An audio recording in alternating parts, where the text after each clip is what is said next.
PM CM बनने के लिए एकदम पागल हुआ पड़ा है। तो कैबिनेट में कौन बैठेगा? फाइनेंस मिनिस्टर आपके हैं, डिफेंस मिनिस्टर कौन होंगे, फॉरेन मिनिस्टर कौन होंगे? कुछ लायक ढंग का आदमी बनाओ, नहीं बनाओ।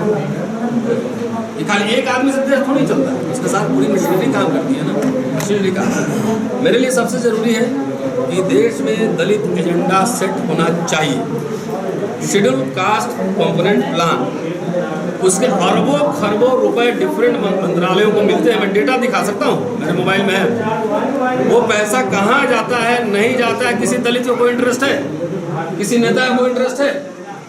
फ्रीशिप खत्म हो गया, स्कॉलरशिप खत्म हो गया, नौकरियां खत्म हो गई, ये सारे सरकारी संस्थाएं ध्वस्त हो गई हैं। किसी दलित एक्टिविस्ट जो जितना सीएम पीएम और एमएलए भी बनने के लिए घूम रहा है, पागल हो गए। किसी को कोई आइडिया है?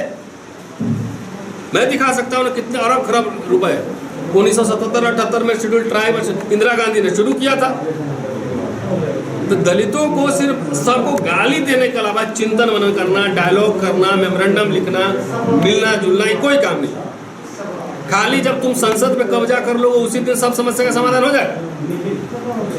कि ये प्रोसेस में आपका मिडिल क्लास श्रिंकेज हो रहा है, सिकुड़ रहा है मिडिल क्लास। 10 साल 15 साल बाद जो सरकारी नौकरियां खत्म हो जाएंगी ना, तो जितने पार्टी संगठन वाले घूम रहे हैं उनको चंदा भी ना मिलेंगे, लड़कियों की शादी नहीं होगी, सरकारी नौकरी नहीं रहेगी। ये नहीं समझ में आ रहा? सारे पब्लिक सेक्टर यूनिट जो है ना पूरा सिकुड़ गए। उस पर कोई विमर्श सुना है आप में से किसी ने? अगर सुना हो कि सोशल जस्टिस का क्या होगा, नौकरियों का क्या होगा, हमारे बच्चे, ये जहां हम बैठे हुए हैं ये स्कूल था पहले और स्कूल बंद हो गया। इतने एसपी डीएम घूम रहे हैं पूरे, ये इतना जमीन है, मकान है, दलित एक स्कूल नहीं चला पाए कि सबको सीएम पीएम डीएम बनना है। तो हम बन जाएंगे या हम मर जाएंगे तो उसके बाद नेक्स्ट वो स्कूल से पैदा होगा ना लीडर्स। कोई एजेंडा पे को मैं कहीं जाता हूँ, किसी विमर्श, किसी सेमिनार में आपने सुना है कि दलित छात्रों का भविष्य क्या होगा, उसके फेलोशिप का क्या होगा? ये जो बड़े बड़े मिडिल क्लास बन गए ना, सिकुड़ रहे हैं अपने आप में कि मेरा क्या है, मेरे बच्चे तो अंग्रेजी स्कूल में पढ़ लिए। तो पहले तो नीचे से शुरू होगा, बाद में आपके गले भी दबोचे जाएंगे। कोई यहाँ पे आईएएस अफसर सीनियर है, जाकर पूछो सम्मान के साथ नौकरी कर पा रहा है क्या? कर रहा है कोई? सम्मान से जो नौकरी कर रहा है उसको कीमत चुकानी पड़ रही है, पड़ रही है नहीं पड़ रही? तो आपके जॉब एजेंडा में आर्थिक भागीदारी क्या हो इस देश में, इसमें कोई है विमर्श? कहीं एजुकेशन क्या हो, हेल्थ क्या हो, विदेश जाने का स्कॉलरशिप या कितना? यूपी में बैठा हूँ और यहाँ 2 लाख से ज़्यादा जिसके पारिवारिक इनकम है उसके बच्चों को स्कॉलरशिप नहीं मिल रहा है। लोग बता देंगे नहीं मिल रहा है। 2 लाख रुपए का मतलब क्या हुआ? 16,000 रुपये पर मंथ जो कमा रहा है उसके बच्चों को स्कॉलरशिप नहीं मिल रहा है। हम लोग बचपन में पढ़ते थे तो 30 रुपया 40 रुपया स्कूल में आता था बटने ब्लॉक से, ठीक है जी। और यहाँ पे 16,000 महीना कमाए उसके बच्चों को कोई एजेंडा में है? अगर प्राइवेट मेडिकल कॉलेज में इनके बेटा का एडमिशन है, बेटी का एडमिशन हो जाए, ये बढ़ा पाएंगे 1.5 करोड़ रुपया तक? कोई बढ़ा पाएगा यहाँ 1.5 करोड़ तक? ये दलित मिडिल क्लास, ये दलित पॉलिटिकल क्लास के एजेंडा में क्यों नहीं? तो सर आप इन सारी बातों के लिए किसको जिम्मेदार मानते हो? राजनेता जिम्मेदार है, समाज को भी कह रहा हूँ ना कि ये अब जब नेता आता है, मुझे गाली दोगे, मुझसे तो बहस कर लोगे, और नेता के पास जाकर सरेंडर कर लोगे, जी माता, जी बहन, जी पापा जी, मेरा ठेका दिला दो, मेरा ट्रांसफर पोस्टिंग करा दो, ये करोगे ना? तो सवाल पूछो वो नेता से कि ये स्कूल चलवाओ इंग्लिश मीडियम का। व्यक्तिगत काम के लिए नेता के पास जाते हो, सामूहिक काम के लिए नहीं जाते हो। इसलिए बाबा साहब ने अकेले लड़के जितना दिया था समाज को, वो धीरे धीरे ये समाज गवा चुका है। गवा रहा है नहीं, गवा चुका है।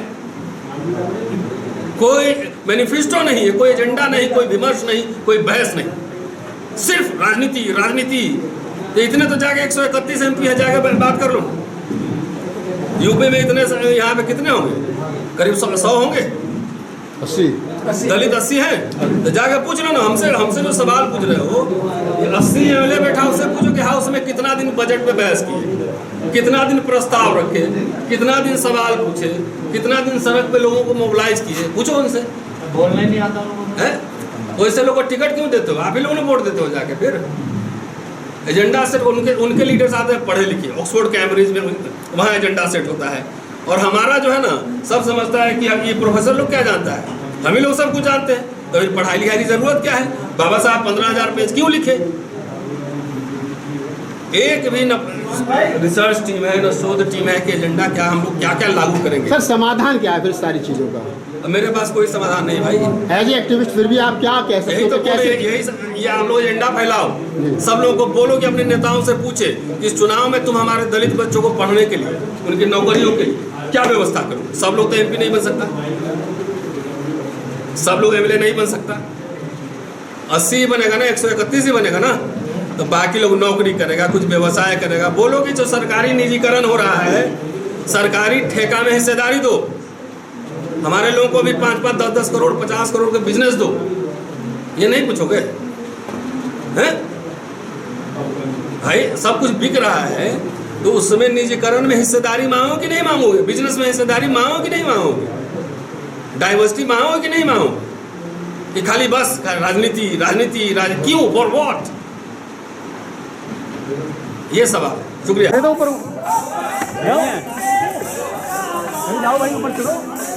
साथियों, ये है 77वां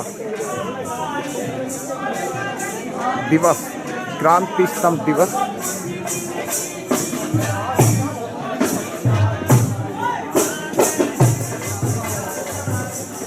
तो यहाँ आज शहीद हुए परिवार हैं।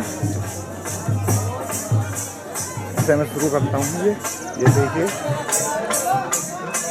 ये वो 13 शहीद हैं जो हमारे 2 अप्रैल की क्रांति में शहीद हुए थे और सभी को यहाँ सम्मान दिया गया है।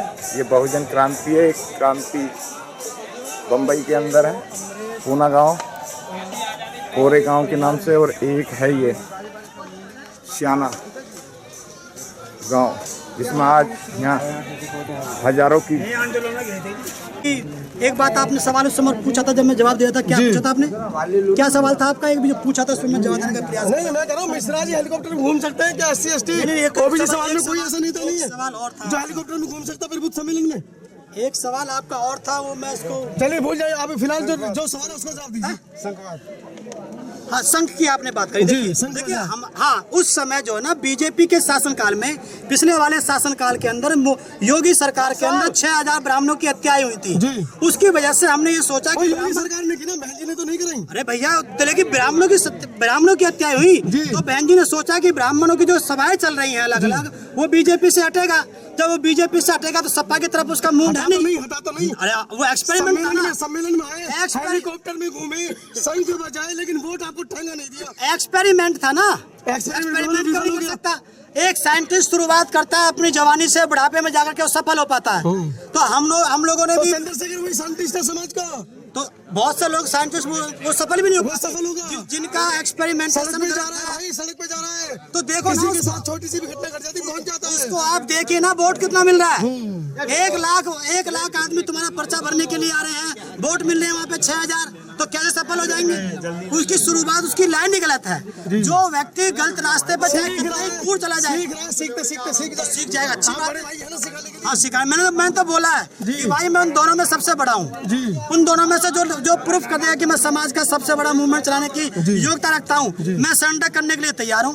वरना उम्र के हिसाब से, एक्सपीरियंस के हिसाब से मैं सबसे बड़ा हूँ। इतना त्याग मैं करने के लिए तैयार हूँ। बहुजन संघ बजाएगा, हाथी चलता जाएगा, सारे बहुजन समाज के बहुजन नहीं, ब्राह्मण संघ बजाएगा। नहीं, बहुजन तो नहीं, ब्राह्मण संघ बजाओ। अच्छी बात है, बहुत अच्छी बात है। हाथी को वोट ना दो, ब्राह्मण हाथी बढ़ता जाए, ब्राह्मण वोट ना दे। ब्राह्मण आकर के शंख बजा के ये कहे कि ब्राह्मण शंख बजाएगा और बीएसपी जीतेगी, हाथी जीतेगी, तो जिताओ ना, मैं तो अच्छी बात है।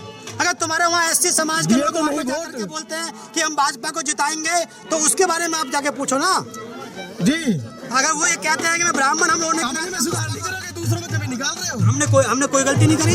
हमने जो सरकार पहले की उसमें ब्राह्मण का योगदान था। जयप्रकाश जी, साहब कांचीराम ने बहुजन समाज पार्टी की स्थापना करी, अपने परिवार के किसी व्यक्ति को लाए थे, वो जो बहन जी ने पप्पू बैठा दिया लाकर रेडीमेड। जिन्हें कहीं लेक्चर दिए आज तक किसी मीडिया के अंदर, कहीं भाषण दिए इसने? नहीं, चंद्रशेखर को आप हटा रहे हैं, उससे कैसे हटा देंगे? आपने अभी ये कहा कि हम एक्सपेरिमेंट कर रहे हैं, क्या अब एक्सपेरिमेंट करने का टाइम है हमारे पास? क्यों नहीं है? ये तो हजारों साल से चल रहा मूवमेंट है। हम पूरे मूवमेंट के अंदर इतना बड़ा मूवमेंट काशीराम साहब ने खड़ा किया, बहन जी ने खड़ा किया। आज मूवमेंट वहाँ खत्म हो चुका है, जमीन हट चुकी है हमारी, रेत पे हमारा घर बना, रेत में बह गई बाढ़ में। क्या अब भी एक्सपेरिमेंट का जरूरत है? क्या अभी भी, दूसरा मेरा ये सवाल है, क्या अभी भी हम अपने बच्चों की शहादत दिलवाते रहेंगे एक्सपेरिमेंट के नाम पे? देखिए, शहादत आज तो आपका सोशल मीडिया का जमाना है, समाज अवेयर है, इसलिए हमको पता है कि हमारे तेरे बच्चों की शहादत गई है। ऐसा नहीं है कि इससे पहले शहादत नहीं गई है। हमारे बहुत बड़ी संख्या में लोग, जो समाज क्रांति चाहता है उसको शहादत देनी पड़ेगी।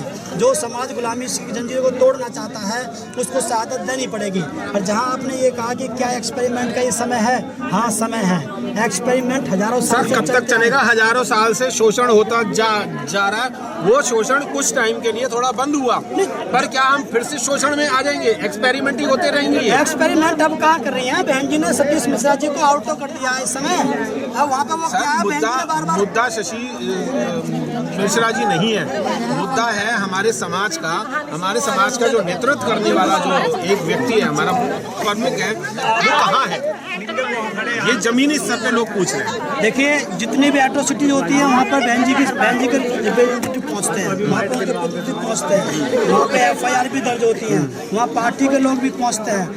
इस समय जितने भी एट्रोसिटीज हो रही है ना, उसमें जितनी भी FIR दर्ज हुई है वो सारी की सारी बहन जी के ट्वीट से हुई है या बहन जी के लोगों के वहाँ पे पहुँचने की वजह से हुई है। जिसकी आप बात करो ना, उससे एक भी FIR दर्ज नहीं हुई। जितने भी CBI जांच हुई है ना, वो बहन जी के ट्वीट से हुई है। तो हम कैसे कहते बहन जी काम नहीं कर रही हैं? कि एक आदमी हुड़दंगबाजी करे, कुछ भी करे, लेकिन उससे समाधान तो कुछ नहीं रहा ना। तो उन्हीं के साथ घूम है कहाँ? वोट कहाँ है उनका यार? सब लोग बोल रहे हैं मुझे वोट तो दिखाओ। अभी आप यहाँ देखो, अगर यहाँ परमिशन होती, अगर यहाँ परमिशन होती यहाँ पर, तो लाखों आदमी यहाँ आता, आदमी यहाँ भरा हुआ होता, होता नहीं होता? लेकिन उसके बाद जिन्होंने ये प्रोग्राम किया है वो चुनाव लड़ ले, उनको वोट नहीं मिलेंगे। वो चुनाव लड़ ले, उनको वोट नहीं मिलेंगे। वोट मिलना आप अपनी तरफ से BSP को कहाँ ले जाना चाहते हैं? मैं BSP को प्रधानमंत्री की कुर्सी तक ले जाना चाहता हूँ। और आपको BSP ने निष्कासित कर दिया, निकाल देना। तो मैं यही तो मैं मैसेज दे रहा हूँ कि BSP एक मिशन है। जो व्यक्ति मिशन को समझ लेगा उसके पार्टी के अंदर होने से, बाहर होने से कोई मतलब नहीं होता।